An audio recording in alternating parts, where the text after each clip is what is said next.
everyone, welcome to ROSHNI'SFOODNLIFE. എന്തൊക്കെയുണ്ട് എല്ലാവർക്കും വിശേഷങ്ങളൊക്കെ? സുഖമായിട്ടിരിക്കുന്നു എല്ലാവരും. അപ്പോൾ ഇവിടെ ഞങ്ങൾ സുഖമായിട്ടിരിക്കുന്നത്, കുഴപ്പമൊന്നുമില്ല, ഹാപ്പിയാണ്. അപ്പോൾ ഇന്നത്തെ നമ്മുടെ റെസിപ്പി വേറെ ഒന്നുമല്ല, നമ്മുടെ എല്ലാം സ്വന്തം ബീഫിൻ്റെ ഒരു റെസിപ്പിയാണ് എടുത്തിരിക്കുന്നത്. അതായത് ബീഫ് ഒലത്തുമായിട്ടാണ് ഞാൻ ഇന്ന് വന്നിരിക്കുന്നത്.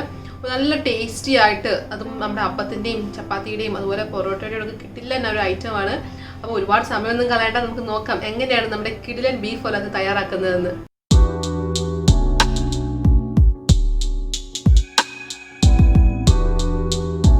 അപ്പോൾ നമ്മുടെ ബീഫ് ഒലത്തിയതിനുള്ള ഇൻഗ്രീഡിയൻസ് ഒക്കെ ഞാനിവിടെ എടുത്ത് വെച്ചിട്ടുണ്ട്. അപ്പം നമുക്ക് എന്തൊക്കെയാണെന്ന് നോക്കാം. അപ്പം ഞാനിവിടെ 1 കിലോ ബീഫ് എടുത്ത് കഴുകി വൃത്തിയാക്കി എടുത്തിട്ടുണ്ട്. അപ്പം ഞാനിവിടെ വിനാഗിരിയിലാണ് കഴുകിയത്. അപ്പം വിനാഗിരിയിൽ കഴുകുന്നതിൻ്റെ ഗുണമെന്ന് വെച്ചിട്ടുണ്ടെങ്കിൽ നമുക്ക് ആ ഒരു ബീഫിനൊരു മണമൊക്കെ ഇല്ലേ, അപ്പോൾ ആ മണമൊന്നും ഇല്ലാതെ നമുക്ക് ബീഫ് കിട്ടും. അപ്പം അതുകൊണ്ട് ഞാൻ കഴുകി എടുത്ത് വെച്ചിട്ടുണ്ട്. പിന്നെ ഞാൻ സവാള എന്ന് പറയുമ്പോൾ ഞാൻ 3 ചെറിയ സവാളയായിട്ട് എടുത്തത്, എന്നിട്ട് ഞാനത് നീളത്തിൽ അരിഞ്ഞെടുത്തിട്ടുണ്ട്. അപ്പം നിങ്ങൾക്ക് സവാളയുടെ വലുപ്പം അനുസരിച്ച് ക്വാണ്ടിറ്റി വ്യത്യാസം വരുത്താവുന്നതാണ്.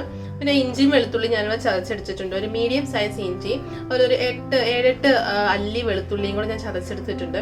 പിന്നെ പൊടികളെന്ന് പറയുമ്പോൾ ഞാനിവിടെ മുളക് പൊടി, മല്ലിപ്പൊടി, മഞ്ഞൾപ്പൊടി, പിന്നെ കുരുമുളക് പൊടി, ഗരം മസാല വേറെ മീറ്റ് മസാലയൊന്നും ചേർക്കുന്നില്ല. നമ്മൾ പൊടിച്ചെടുത്ത ഗരം മസാലയാണ് ചേർക്കുന്നത്. പിന്നെ വെളിച്ചെണ്ണയാണ് ഉപയോഗിക്കുന്നത്, ആവശ്യത്തിന് ഉപ്പ്. ഇത്രയും മാത്രം മതി നമുക്ക് നമ്മുടെ ബീഫ് ഒലത്തി ഇത് ഉണ്ടാക്കാൻ. അപ്പോൾ ആദ്യം തന്നെ നമ്മളെടുത്ത് വെച്ചിരിക്കുന്ന ബീഫ് ഒന്ന് വേവിച്ചെടുക്കാം. അപ്പം ഞാനിവിടെ ഒരു കുക്കർ എടുത്തിട്ടുണ്ട്. അപ്പോൾ കുക്കറിലേക്ക് നമ്മൾ എടുത്ത് വെച്ചിരിക്കുന്ന ബീഫ് ചേർത്ത് കൊടുക്കാം.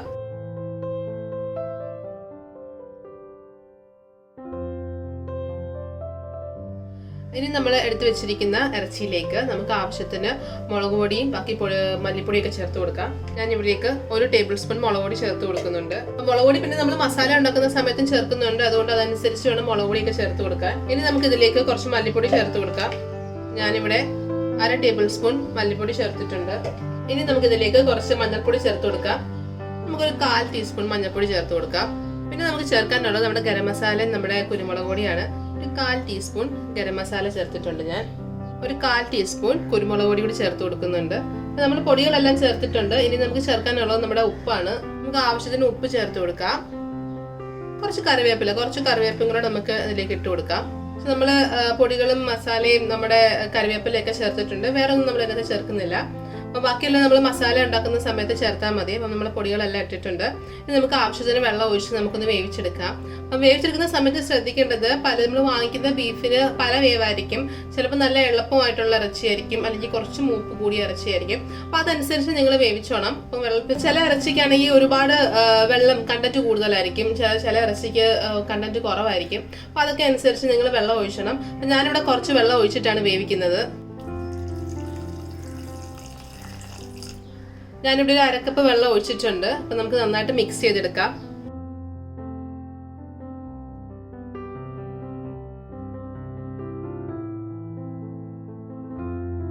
നന്നായിട്ട് മിക്സ് ചെയ്തിട്ടുണ്ട്. നമുക്ക് നമ്മുടെ ഇറച്ചി ഒന്ന് വേവിച്ചെടുക്കാം. അപ്പം നിങ്ങളുടെ ഇറച്ചിയുടെ വേവനുസരിച്ച് വേവിച്ചെടുത്തോണം. അപ്പം ഞാനിവിടെ ഒരു 4 വിസിലാണ് എടുക്കുന്നത്. അപ്പം 4 വിസിൽ അടിച്ചിട്ട് ഞാനൊന്ന് തുറന്ന് നോക്കും വെന്തിട്ടുണ്ടോന്ന്. ഇല്ലെങ്കിൽ നമുക്ക് 1-2 വിസിലൂടെ അടുപ്പിച്ചാൽ മതി. അപ്പം ഞാനിവിടെ ഒരു പാൻ ഗ്യാസ് സ്റ്റൗവിൽ വെച്ചിട്ടുണ്ട്. അപ്പം നമ്മൾ നമ്മുടെ സവാളയും ഇഞ്ചിയും വെളുത്തുള്ളിയും എല്ലാം ഒന്ന് വഴറ്റി സെറ്റാക്കി എടുക്കണം. അതിനകത്തേക്കാണ് നമ്മൾ വേവിച്ച് വെച്ചിരിക്കുന്ന ബീഫ് ചേർക്കാൻ. അപ്പം നമ്മുടെ ബീഫ് അവിടെ വെന്തോണ്ടിരിക്കുകയാണ്. അപ്പം ആ സമയത്ത് നമ്മൾ വെറുതെ സമയം കളയണ്ടല്ലോ. അപ്പം നമുക്ക് നമ്മുടെ ഉള്ളിലേക്ക് ഒന്ന് വഴറ്റിയെടുക്കാം. അപ്പം ഞാനിവിടെ ഒരു പാൻ വെച്ചിട്ടുണ്ട്. അപ്പം ഞാൻ നന്നായിട്ട് ചൂടായി. അതിലേക്ക് നമ്മൾ വെളിച്ചെണ്ണ ഒഴിച്ചു കൊടുക്കാം. അപ്പം ഞാൻ വെളിച്ചെണ്ണയാട്ടോ ഒഴിച്ചു കൊടുക്കുന്നത്. വെളിച്ചെണ്ണയിൽ ബീഫ് ചെയ്യുമ്പോഴല്ലേ ഒരു പ്രത്യേക ടേസ്റ്റ് ഉള്ളൂ. ഞാനിവിടെ ഒരു 3-3.5 സ്പൂൺ നമ്മുടെ വെളിച്ചെണ്ണ ഒഴിച്ചിട്ടുണ്ട്. അപ്പം വെളിച്ചെണ്ണ ചൂടായി കഴിയുമ്പോൾ നമുക്ക് അതിലേക്ക് തേങ്ങാക്കൊത്ത് ചേർത്ത് കൊടുക്കാം. അപ്പം നമ്മുടെ എണ്ണ നന്നായിട്ട് ചൂടായിട്ടുണ്ട്. അതിലേക്ക് നമ്മൾ തേങ്ങാക്കൊത്ത് ഇട്ട് കൊടുക്കാം. അപ്പം തേങ്ങാക്കൊത്ത് എന്ന് പറയുന്നത് ഓപ്ഷനിലാണ് കേട്ടോ. ചിലർക്ക് ഇറച്ചിയിലൂടെ നല്ല തേങ്ങാക്കൊത്ത് കടിക്കുന്നത് ഭയങ്കര ഇഷ്ടമായിരിക്കും, ചിലർക്കാണെങ്കിൽ ഇഷ്ടമല്ല. അപ്പം അതനുസരിച്ച് നിങ്ങൾ ചേർക്കും. നിങ്ങൾക്ക് ഇഷ്ടമുണ്ടെങ്കിൽ ചേർക്കാം, ഇല്ലെങ്കിൽ ചേർക്കണ്ട.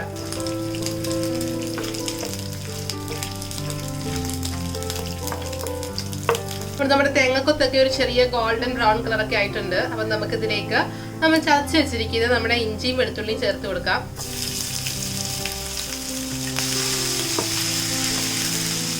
ഇതിലേക്ക് നമുക്ക് കുറച്ച് കറിവേപ്പില ഇട്ട് കൊടുക്കാം.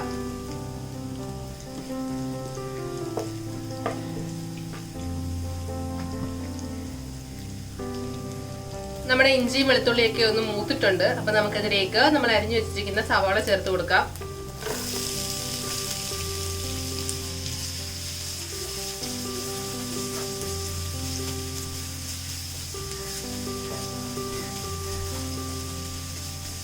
ഞാൻ ഇതിലേക്ക് ഒരു കാര്യം കൂടി ചേർക്കുന്നുണ്ട്, നമ്മുടെ പച്ചമുളക്. അപ്പം നിങ്ങളുടെ എരിക്കനുസരിച്ച് നിങ്ങൾക്ക് പച്ചമുളക് ചേർത്ത് കൊടുക്കാം. ഞാനിവിടെ 3 പച്ചമുളക് നീളത്തിൽ അരിഞ്ഞ് ചേർക്കുന്നുണ്ട്.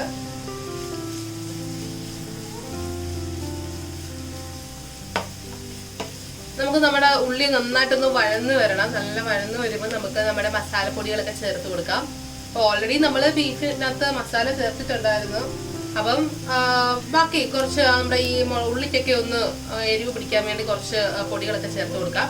അതിനുശേഷം നമ്മൾ വേവിച്ച് വെച്ച ഇറച്ചി നമുക്ക് ഇതിലേക്ക് ചേർത്ത് നന്നായിട്ട് വഴറ്റി നല്ല ഒരു പെരളം നല്ല ഒരത്തി കൂടെ എടുക്കാം. നമുക്ക് നമ്മുടെ ഉള്ളിയിലേക്ക് കുറച്ച് ഉപ്പ് ചേർത്ത് കൊടുക്കാം. ഉപ്പ് ഇടുമ്പോൾ നമ്മുടെ സവാള വേഗം വഴന്ന് കിട്ടുമല്ലോ. നമുക്ക് ഉപ്പ് ചേർക്കുമ്പോൾ ശ്രദ്ധിക്കണം, നമ്മൾ ഓൾറെഡി ഇറച്ചിക്കകത്ത് കുറച്ച് ഉപ്പ് ചേർത്തിട്ടുണ്ടായിരുന്നു. അപ്പൊ അതനുസരിച്ച് വേണം നിങ്ങൾ ചേർക്കാൻ.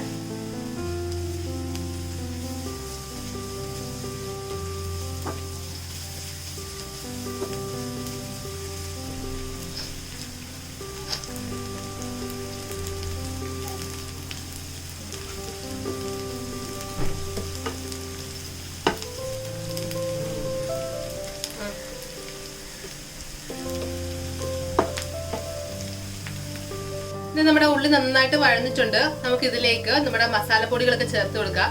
ഞാൻ ഇതിലേക്ക് 1/2 ടീസ്പൂൺ മല്ലിപ്പൊടി ചേർക്കുന്നുണ്ട്, 1 ടേബിൾ സ്പൂൺ മുളക് പൊടി ചേർക്കുന്നുണ്ട്. അപ്പം മുളക് പൊടി നിങ്ങളുടെ എരിവിനനുസരിച്ച് ചേർക്കണം കേട്ടോ. ഞാൻ നേരത്തെ 1 ടേബിൾ സ്പൂൺ ചേർത്തായിരുന്നു, ഇപ്പോഴും ഞാൻ 1 ടേബിൾ സ്പൂൺ ചേർത്തിട്ടുണ്ട്. ഇനി നമുക്ക് ചേർക്കാനുള്ളത് മഞ്ഞപ്പൊടിയാണ്.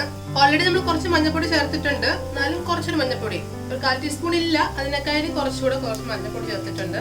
ഒരു ടേസ്റ്റിന് വേണ്ടി കുറച്ചുകൂടെ ഗരം മസാല ചേർത്ത് കൊടുക്കാം. 1/4 ടീസ്പൂൺ ഇല്ല കേട്ടോ, എല്ലാം അതിനേക്കാൾ കുറച്ചാണ് ചേർക്കുന്നത്. പിന്നെ നമ്മുടെ കുരുമുളക് പൊടി ഇപ്പോഴല്ല, നമ്മൾ കുറച്ചുകൂടെ നമ്മുടെ ഇറച്ചിയൊക്കെ ചേർത്തതിന് ശേഷം നമുക്ക് ചേർത്ത് കൊടുക്കാം. അപ്പം നമ്മുടെ പൊടികളെല്ലാം ഓൾമോസ്റ്റ് ഇട്ടിട്ടുണ്ട്. നമുക്ക് നന്നായിട്ടൊന്ന് മിക്സ് ചെയ്യാം.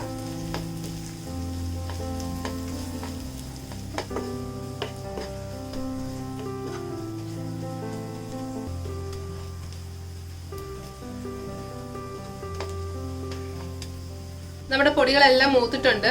ഇനി നമുക്ക് ഇതിലേക്ക് നമ്മുടെ വേവിച്ച് വെച്ചിരിക്കുന്ന ഇറച്ചി ചേർത്ത് കൊടുക്കാം.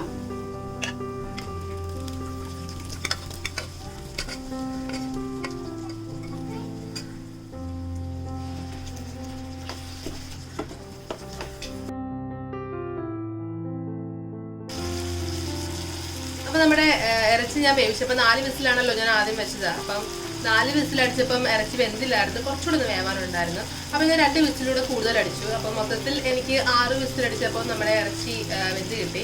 അപ്പം നിങ്ങളുടെ ഇറച്ചിയുടെ വേവനുസരിച്ച് അങ്ങോട്ടും ഇങ്ങോട്ടൊക്കെ ഒന്ന് വ്യത്യാസം വരും.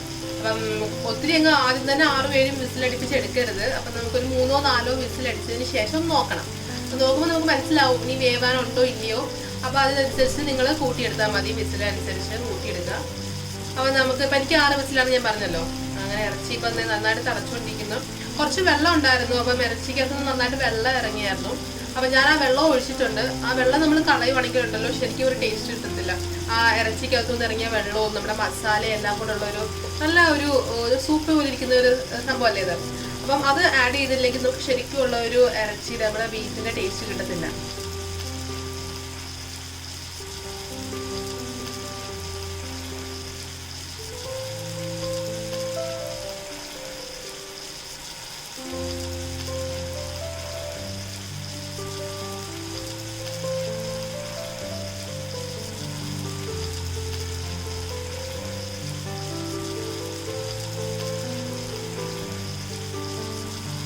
ഇനി നമുക്ക് ഇതിലേക്ക് നമ്മുടെ കുരുമുളക് പൊടി ചേർത്ത് കൊടുക്കാം. ഞാനിവിടെ ഒരു 1/2 ടീസ്പൂൺ കുരുമുളക് പൊടി ചേർക്കുന്നുണ്ട്.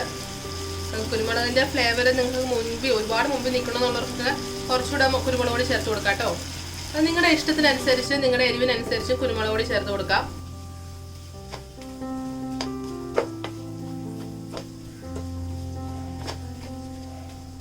അപ്പം ഞാൻ ബീഫ് ഉലർത്തി എടുക്കുന്ന സമയത്തുണ്ടല്ലോ, അപ്പം നമ്മൾ വാങ്ങി ഇത് ഫ്ലെയിം ഓഫ് ചെയ്യുന്നതിന് കുറച്ച് മുമ്പ് ഞാൻ ഒരു സാധനം ആഡ് ചെയ്യും. വേറൊന്നുമില്ല, നമ്മുടെ ഗരം മസാല കുറച്ചുകൂടെ ഞാൻ ഇങ്ങനെ നമ്മുടെ ഇറച്ചിയുടെ മുകളിൽ ഇങ്ങനെ തൂവി കൊടുക്കും. അത് കഴിഞ്ഞിട്ട് നന്നായിട്ടൊന്ന് മിക്സ് ചെയ്ത് കൊടുക്കും. അതിന്റെ രസം എന്ന് വെച്ച് കഴിഞ്ഞാൽ വേറൊന്നുമല്ല, നമ്മൾ കഴിക്കുന്ന സമയത്ത് ആ മസാലയുടെ ഒരു ഫ്ലേവർ ഉണ്ടല്ലോ, അതൊരു പ്രത്യേക ഒരു ടേസ്റ്റ് ആണ്. അപ്പൊ എല്ലാവരും ഒന്ന് ട്രൈ ചെയ്ത് നോക്കണേ. നമ്മൾ ഓഫ് ചെയ്യുന്നതിന് മുമ്പ് കുറച്ച് ഗരം മസാല ഒന്ന് തൂവി കൊടുത്താൽ മതി.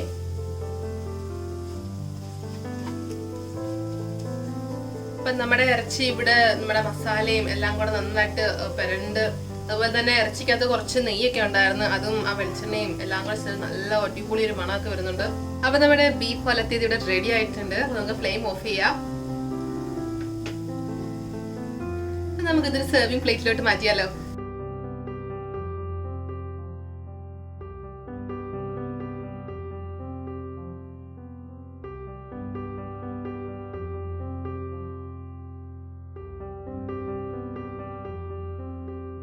എങ്ങനെയുണ്ടായിരുന്നു നമ്മുടെ ബീഫ് ഉലർത്ത്? അടിപൊളിയായിട്ടില്ലേ? അപ്പൊ നല്ല കളറാണ്, നല്ല ബ്രൗൺ കളറിൽ വന്നിട്ടുണ്ട്, നല്ല ഡാർക്ക് ബ്രൗൺ ആട്ടോ. അപ്പൊ നല്ല ടേസ്റ്റ് ആണ്. അപ്പൊ എല്ലാവരും ട്രൈ ചെയ്ത് നോക്കണം. നേരത്തെ പറഞ്ഞ പോലെ തന്നെ പൊറോട്ടയുടെ അടിപൊളി കോമ്പിനേഷൻ ആണ്. ചോറിൻ്റെ കൂടെ വേണമെങ്കിലും കഴിക്കാം കേട്ടോ. എല്ലാവർക്കും ഇഷ്ടപ്പെടുന്ന രീതിയിൽ ഞാൻ ഉണ്ടാക്കിയെടുത്തതാണ്. ട്രൈ ചെയ്ത് നോക്കുമെന്ന് ഞാൻ പ്രതീക്ഷിക്കുന്നു.